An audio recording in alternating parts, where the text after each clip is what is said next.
नमस्कार साथियों, मैं अवनीश कुमार आप सभी का अपने YouTube चैनल तैयारीपुर में स्वागत करते हैं।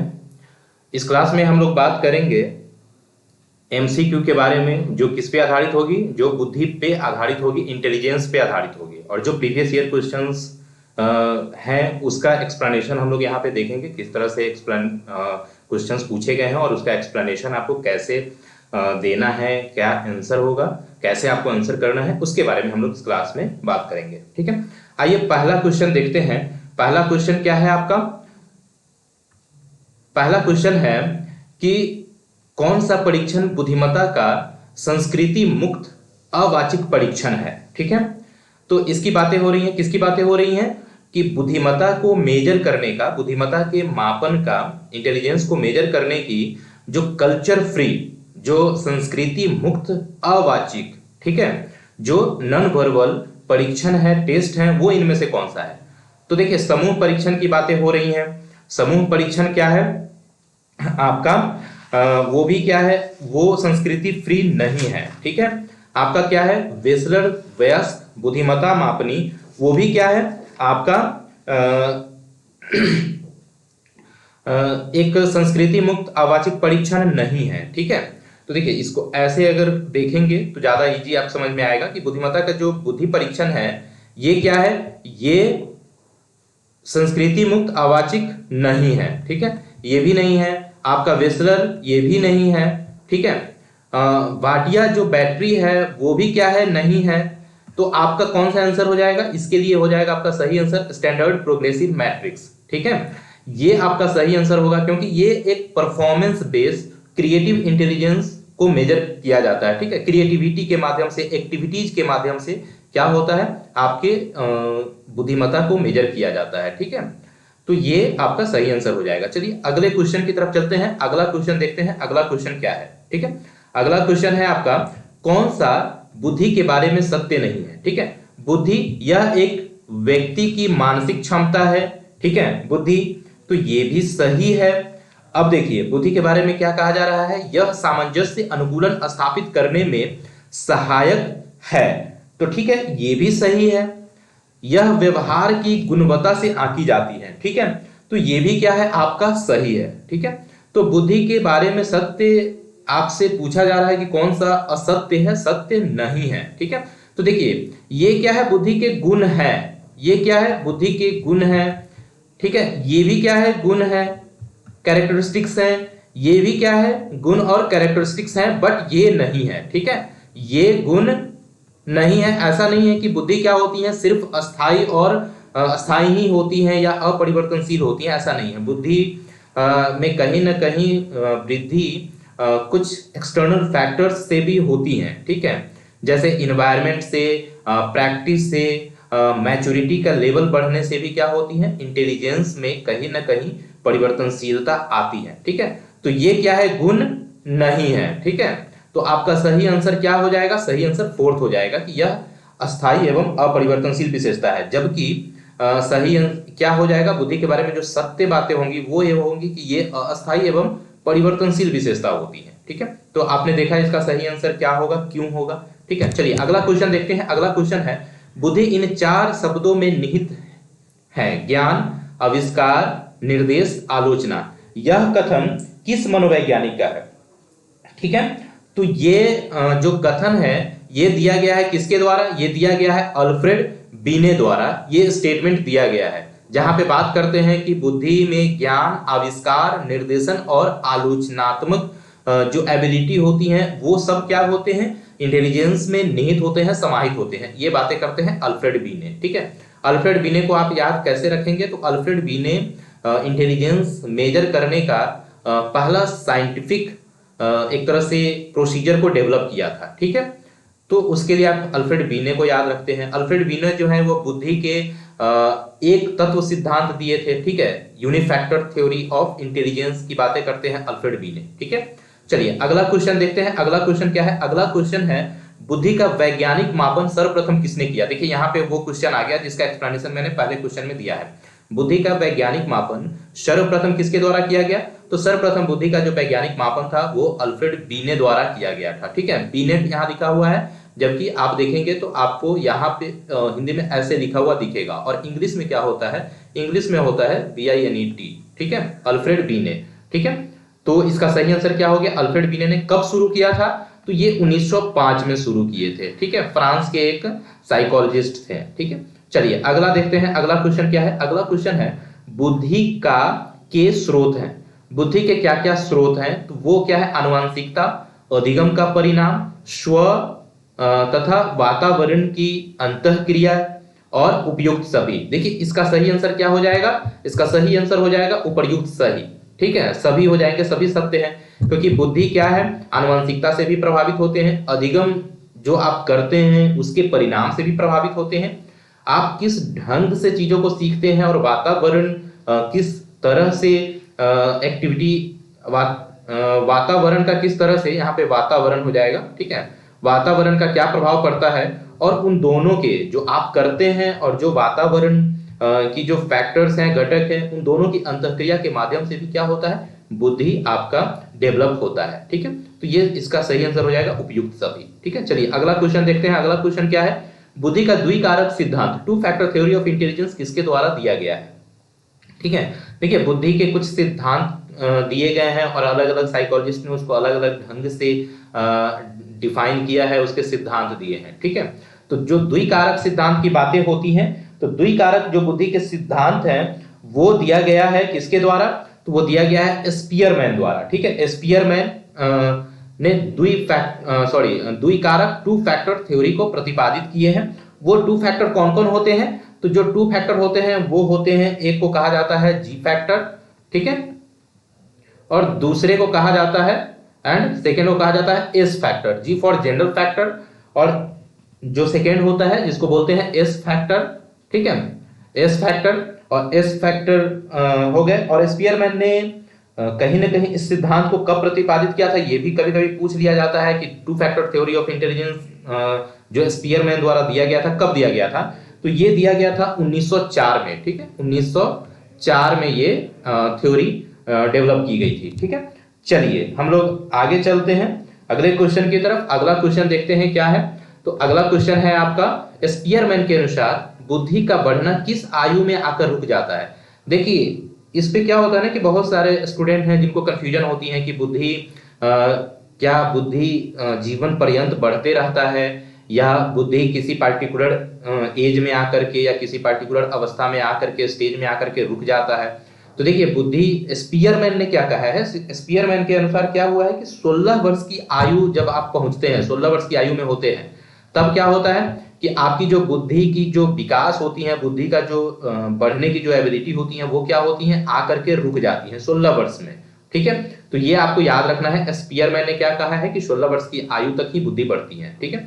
चलिए अगला क्वेश्चन देखते हैं, अगला क्वेश्चन क्या है, थॉर्नडाइक का बुद्धि संबंधित सिद्धांत है, ठीक है। देखिए थॉर्नडाइक के बुद्धि सिद्धांत को क्या कहा जाता है, थॉर्नडाइक ने जो बुद्धि सिद्धांत दिया है उसको कहा जाता है बहुतत्व सिद्धांत, ठीक है, multi factor theory of intelligence, ठीक है, मल्टी फैक्टर, इसको इंग्लिश में ऐसे आपको लिखा हुआ दिखेगा, ठीक है, multi factor theory of intelligence इसको कहा जाता है।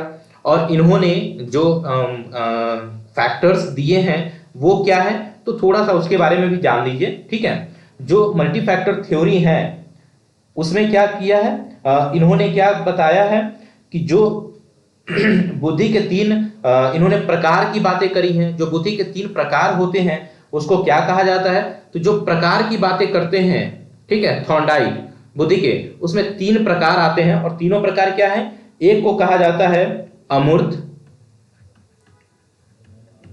दूसरे को कहा जाता है यांत्रिक बुद्धि,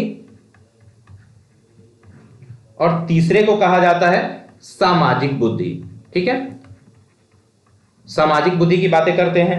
और इसी सिद्धांत को कुछ नाम से भी जाना जाता है, वो भी समझ लीजिए, ऐसा नहीं है कि एग्जाम में सिर्फ आपसे ये बहुतत्व ही ऑप्शन में दे, ठीक है, इसके कुछ नाम होते हैं, वो भी आपको अन्य नाम जो है वो भी आपसे क्या होते हैं, एग्जाम में आ जाते हैं, और उसके आधार पे क्या होगा, क्वेश्चन पूछा जाएगा, और फिर क्या होगा, आप फंस सकते हैं। तो इसीलिए आप क्या करें कि कुछ और नाम को याद रखें, जैसे इनके सिद्धांत को बालू का सिद्धांत भी कहा जाता है, ठीक है, बालू का सिद्धांत भी कहा जाता है, बालू का सिद्धांत, आप क्लास देखेंगे तो आपको पता चलेगा कि क्यों कहा जाता है बालू का सिद्धांत। दूसरा इनके सिद्धांत को कहा जाता है मात्रा का सिद्धांत,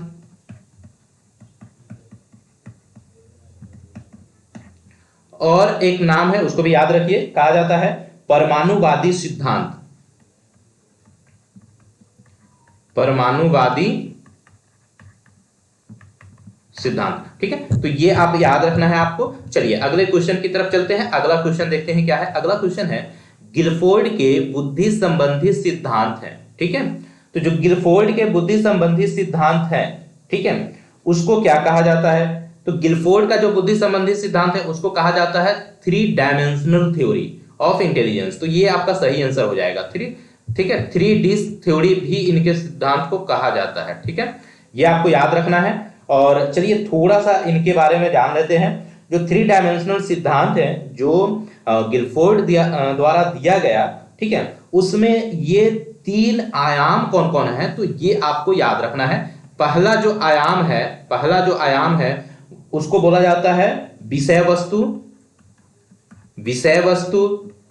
या कंटेंट, ठीक है, विषय वस्तु जिसको कंटेंट कहा जाता है। दूसरा है जिसको कहा जाता है आपका ऑपरेशन या संक्रिया,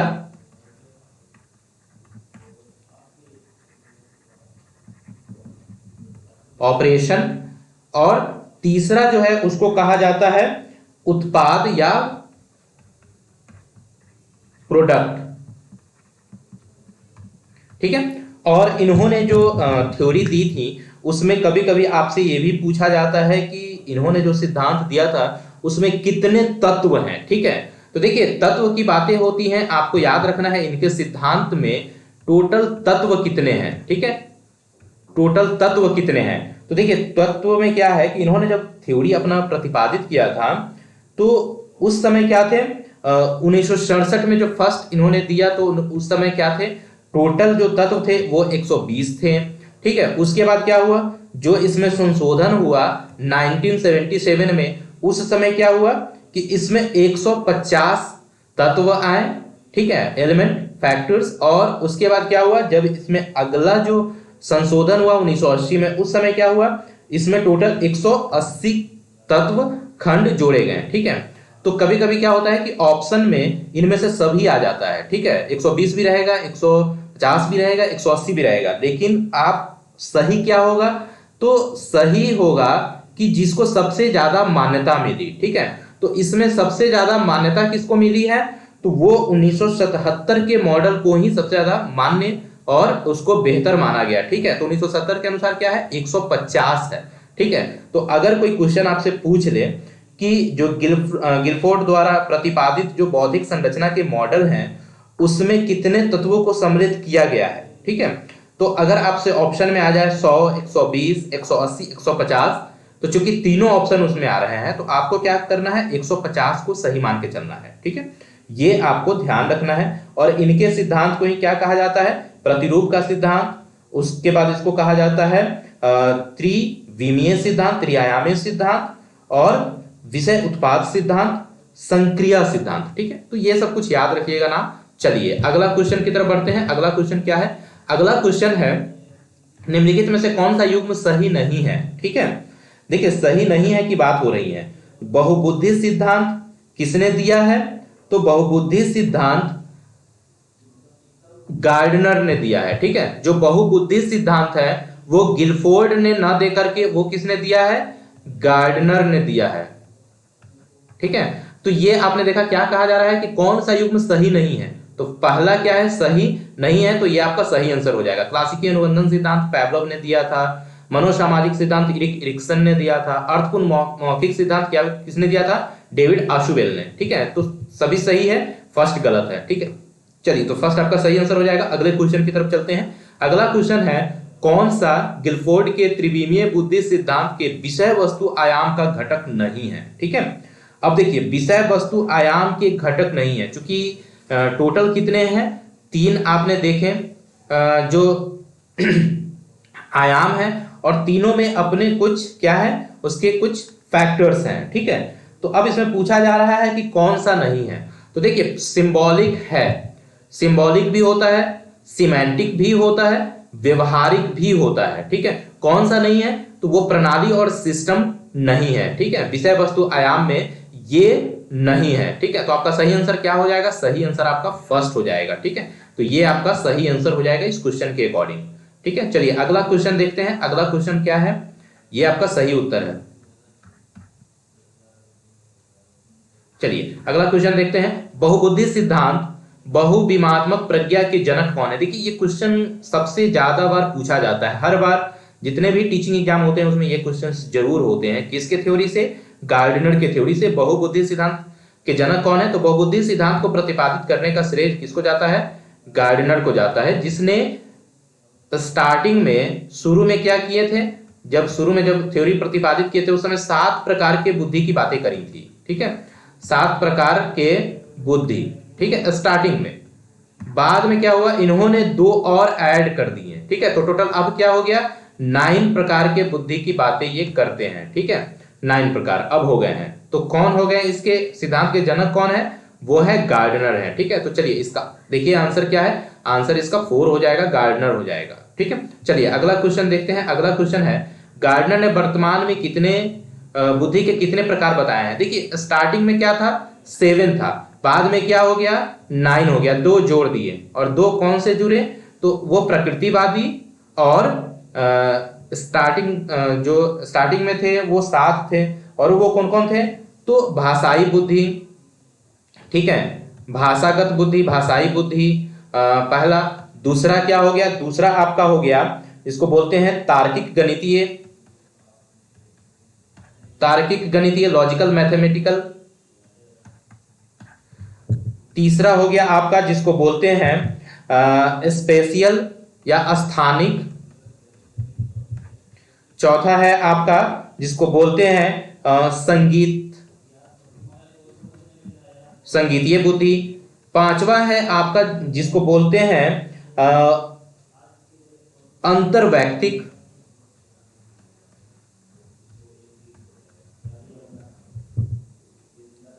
इंटरपर्सनल।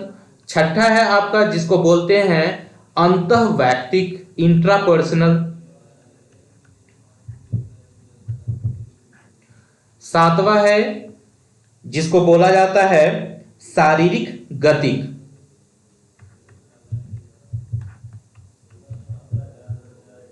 गतिक बुद्धि। और जो 2 लास्ट में जुड़े हैं उस वो क्या है? प्रकृतिवादी, नेचुरलिस्टिक। और 9वां क्या है? जिसको बोलते हैं अस्तित्ववादी।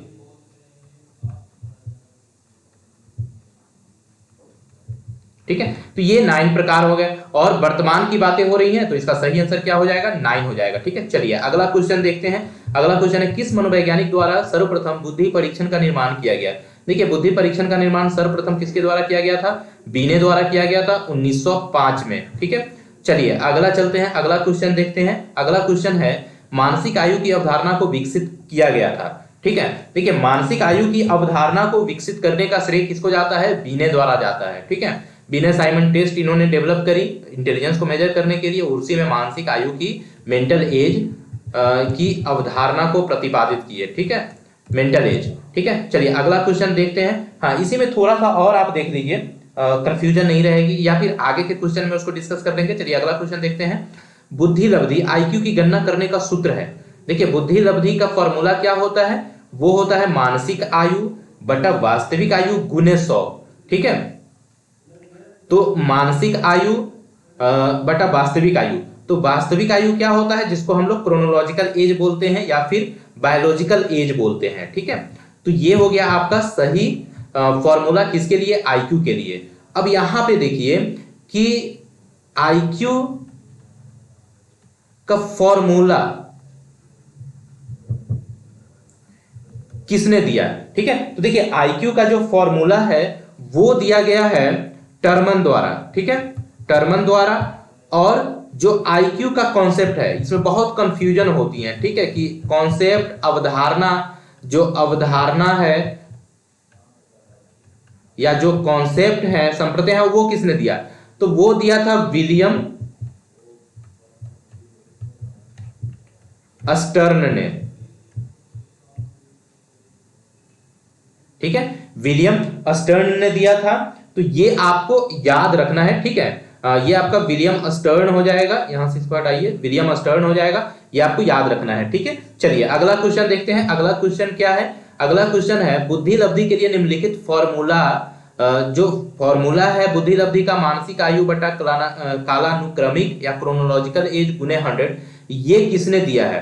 तो अभी आपने क्या देखा ऊपर में, पहले क्वेश्चन में एक्सप्लेनेशन में मैंने आपको बताया कि जो फॉर्मूला है वो किसने दिया है, तो फॉर्मूला दिया है टर्मन ने, ठीक है। देखिए फॉर्मूला किसने दिया है? टर्मन ने। तो ये सही आंसर हो जाएगा। ये क्या है? संप्रत्यय दिए हैं, ठीक है। जो आईक्यू का संप्रत्यय है वो दिया गया है किसके द्वारा? विलियम स्टर्न द्वारा, ठीक है। तो सही आंसर क्या हो जाएगा? टर्मन। फॉर्मूला टर्मन और कॉन्सेप्ट वो स्टर्न, ठीक है। चलिए अगला क्वेश्चन देखते हैं। अगला क्वेश्चन क्या है? 25 वर्षीय लड़का जिसकी मानसिक आयु क्या है? 16 वर्ष है, तथा आईक्यू क्या होगा उसका, ठीक है। तो एक 25 वर्षीय लड़का है जिसकी मानसिक आयु क्या है? 16। तो चूंकि फॉर्मूला क्या होता है? MA मानसिक आयु बट्टा CA क्रोनोलॉजिकल गुने 100, यही फॉर्मूला होता है आईक्यू का। तो इस हिसाब से आप बनाएंगे तो क्या हो जाएगा? मानसिक आयु क्या कहा जा रहा है? 16 वर्ष, 25 वर्ष उसकी क्रोनोलॉजिकल एज है, बायोलॉजिकल एज है, गुने 100, तो कितना हो जाएगा? 464 हो जाएगा, ठीक है। आईक्यू, ठीक है। आईक्यू का कोई यूनिट नहीं होता है, तो ये नंबर में ही रहेगा, ठीक है। आईक्यू का कोई, देखिए आईक्यू का कोई यूनिट नहीं होता, तो ये आपको ऐसे ही रहेगा, ठीक है। 64 हो जाएगा, ठीक है, नंबर में ही रहेगा। चलिए अगला देखते हैं। एक शिक्षार्थी की बुद्धि लब्धि का ज्ञान एक शिक्षक के लिए उपयोगी है क्योंकि शिक्षार्थी के शारीरिक गठन का ज्ञान होता है, नैतिक चरित्र का पता लगाने के लिए शिक्षार्थी के शारीरिक विकृति का ज्ञान होना होता है, शिक्षण कार्य को सफल एवं प्रभावी बनाने में। देखिए आईक्यू का ज्ञान होगा तो इससे क्या होगा कि आप, बच्चा अगर कुछ गलती कर रही हैं या बच्चा समझ नहीं पा रहा है चीजों को, तो आपको पता चलेगा कि क्यों बच्चा नहीं समझ पा रहा है। हो सकता है उसका आईक्यू लेवल कम हो जिसकी वजह से वो चीजों को सीख नहीं पा रहा है, ठीक है। तो आप क्या कर सकते हैं? आप उसके अकॉर्डिंग, उसके जो मेंटल उसका जो एबिलिटी है उसके अकॉर्डिंग अगर आप उसको समझाएंगे तो जाहिर सी बात है कि जो शिक्षण कार्य है वो प्रभावी बनेगा, वो सफल होगा, ठीक है। तो ये सही आंसर हो जाएगा। चलिए अगला क्वेश्चन देखते हैं। मूक एवं बाधिरों की बुद्धिमत्ता का परीक्षण होता है। जो मूक है, जो बोल नहीं सकते हैं या जो सुन नहीं सकते हैं, उसके लिए क्या होता है? मौखिक बुद्धिमत्ता परीक्षण वो सही नहीं होता, ठीक है। उसके लिए अमौखिक बुद्धिमत्ता परीक्षण, ठीक है, ये भी क्या होता है? ये भी अमौखिक जो बुद्धिमत्ता परीक्षण है, जहां पे आप बिना बोले उससे हो सकता है लिख करके या किसी एक्टिविटी के माध्यम से आप क्या कर रहे हैं? उसकी बुद्धिमत्ता को मेजर करने की कोशिश कर रहे हैं। तो ये सही होगा और आपका ये भी सही होगा। तो इसका सही आंसर क्या हो जाएगा? 4, दोनों 4 हो जाएगा, 2 और 3 दोनों सही होगा, ठीक है। चलिए अगला देखते हैं। अगला क्या है? कैटल का संस्कृति मुक्त परीक्षण बुद्धि का एक प्रकार का परीक्षण है, ठीक है। कैटल ने एक कल्चर फ्री इंटेलिजेंस टेस्ट को डेवलप किया, ठीक है। वो उस किस प्रकार का वो परीक्षण है? तो वो क्या है? अशाब्दिक परीक्षण है। अशाब्दिक मतलब कि जिसमें शब्दों का यूज नहीं होता, और शब्दों का क्या होता है कि शब्द हर संस्कृति में अलग अलग ढंग से लिखे जाते हैं, उसका मतलब भी अलग होता है। तो जहां शब्द का प्रयोग होगा वो कल्चर फ्री नहीं हो पाएगा, ठीक है। तो अशाब्दिक परीक्षण होगा वो क्या होगा? कल्चर फ्री होगा। तो ये आपका सही आंसर हो जाएगा। चलिए अगला क्वेश्चन देखते हैं। बुद्धि के त्रितंत्रीय ट्रियाकिक सिद्धांत के अनुसार बुद्धि विश्लेषण, सृजनशील और व्यवहारिक रूप के अंतर्गत आती है। बुद्धि के इस विकास का सिद्धांत किसके द्वारा दिया गया है, ठीक है। तो जो बुद्धि के ट्रियाकिक थ्योरी है वो किसके द्वारा दिया गया है? वो रॉबर्ट जे स्टर्नबर्ग द्वारा दिया गया है, ठीक है। ये आपका सही आंसर हो जाएगा। ट्रियाकिक थ्योरी किसके द्वारा दिया गया है? वो दिया गया है आपका स्टर्नबर्ग के द्वारा, ठीक है। स्टर्नबर्ग ने जो बुद्धि के सिद्धांत दिए हैं उसको क्या कहा जाता है? उसको कहा जाता है सूचना इंफॉर्मेशन प्रोसेसिंग अप्रोच पे आधारित वो थ्योरी है, और उसमें 3 कह सकते हैं कि प्रकार की बुद्धि की बातें करते हैं, ठीक है। तो पहला जो प्रकार है वो क्या होता है? उसको बोलते हैं संदर्भ, कॉन्टेक्सचुअल, संदर्भात्मक बुद्धि। दूसरा होता है जिसको बोलते हैं एक्सपीरियंशियल इंटेलिजेंस, एक्सपीरियंशियल अनुभवात्मक और जो तीसरा होता है उसको बोलते हैं घटकीय, ठीक है, कॉम्पोनेंशियल। बुद्धि की बात करते हैं कौन, स्टर्नबर्ग, ठीक है। तो चलिए ये आपने देखा। चलिए अगला क्वेश्चन की तरफ बढ़ते हैं, अगला क्वेश्चन देखते हैं। अगला क्वेश्चन क्या है, अगला है निम्नलिखित में से कौन बुद्धि परीक्षणों के दुरुपयोग का संकेत देती है, उन्नति के लिए मापन में सहायक, ठीक है। तो ये तो सही है, ये आपका सही है। क्या है, बुद्धि लब्धि का लेवल लगाकर क्या है, अध्यापक क्या करते हैं, बालकों पर लगाकर अध्यापक अपनी कुशलता को छिपाते हैं, ठीक है। देखिए कोई बच्चा अगर अच्छा नहीं कर रहा है या टीचर अगर अच्छा नहीं पढ़ा रहा है तो उससे भी हो सकता है कि बच्चे का परफॉर्मेंस खराब हो। लेकिन क्या होता है कि टीचर क्या करते हैं कि आईक्यू टेस्ट मेजर कर दिए और अपनी हो सकता है कि उनके पढ़ाने का तरीका सही नहीं हो और उसकी वजह से भी बच्चे सीख नहीं पा रहे हैं। तो टीचर क्या करते हैं, टीचर भी बहाना बनाना शुरू कर सकते हैं कि चूंकि बच्चे का जो आईक्यू है वो कम है, इसीलिए क्या होता है कि बच्चे अच्छा नहीं कर पा रहे हैं, ठीक है। तो ये कहीं ना कहीं क्या है, एक दुरुपयोग है आईक्यू मेजरमेंट का, ठीक है। तो ये आपका सही आंसर हो जाएगा, ठीक है। बालकों को वर्गीकृत करने में उपयोग होता है आईक्यू टेस्ट का, अधिगम प्रक्रिया को बेहतर बनाने में भी आईक्यू टेस्ट का प्रयोग होता है, ठीक है। तो सही आंसर क्या हो जाएगा, सेकेंड।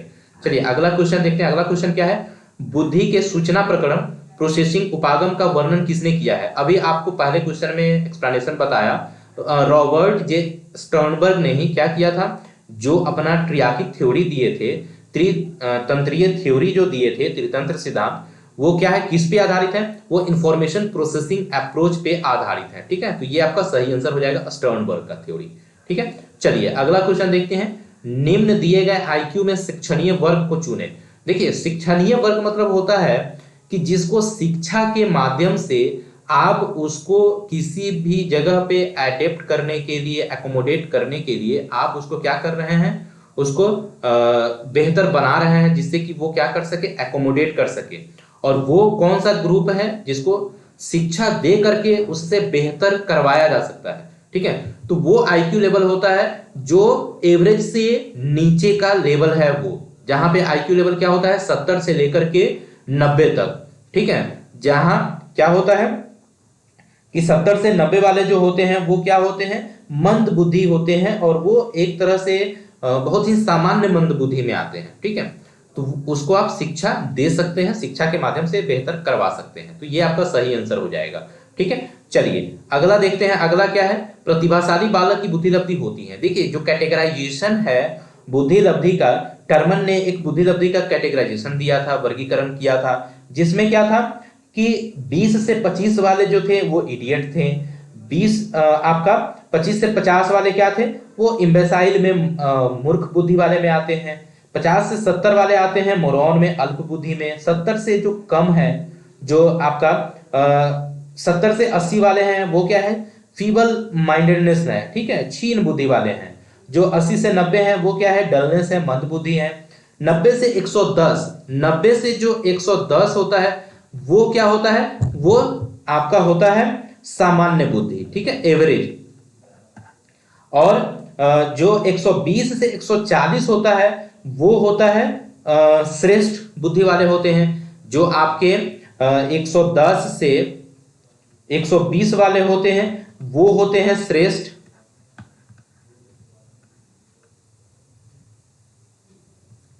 वो क्या होते हैं, वो होते हैं श्रेष्ठ, ठीक है।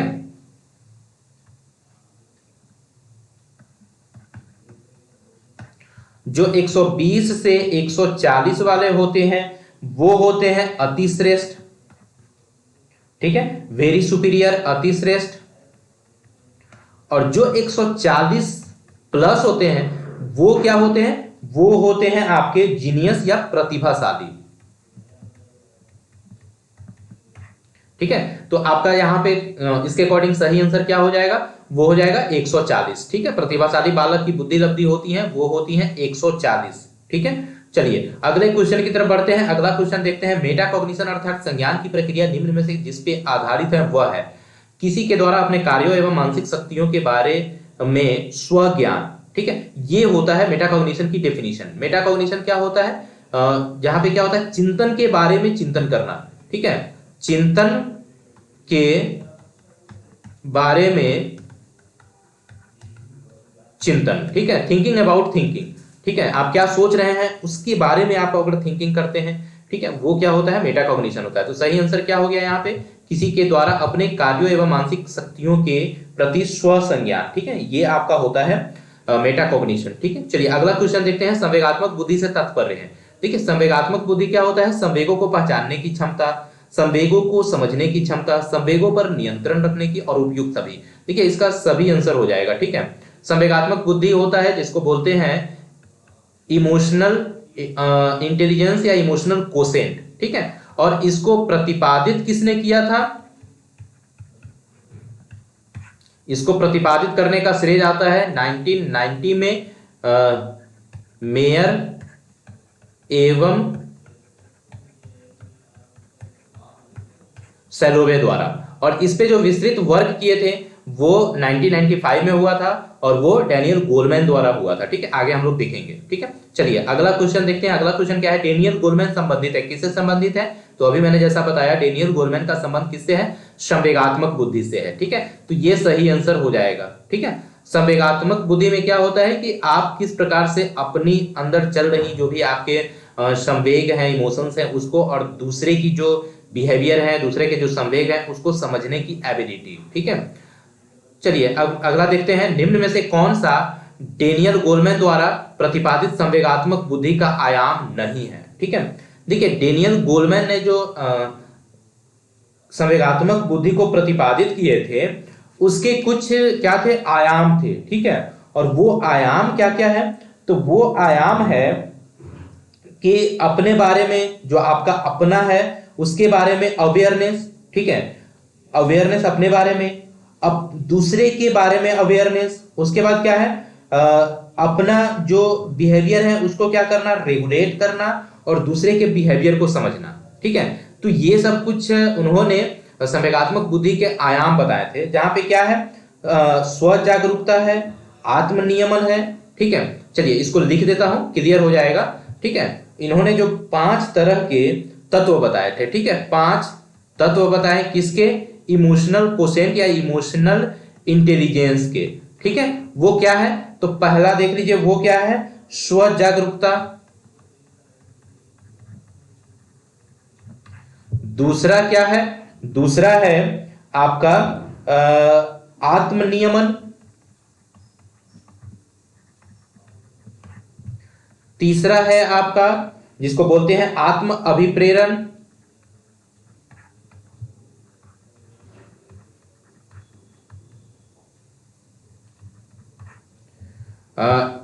फोर्थ है आपका सहानुभूति,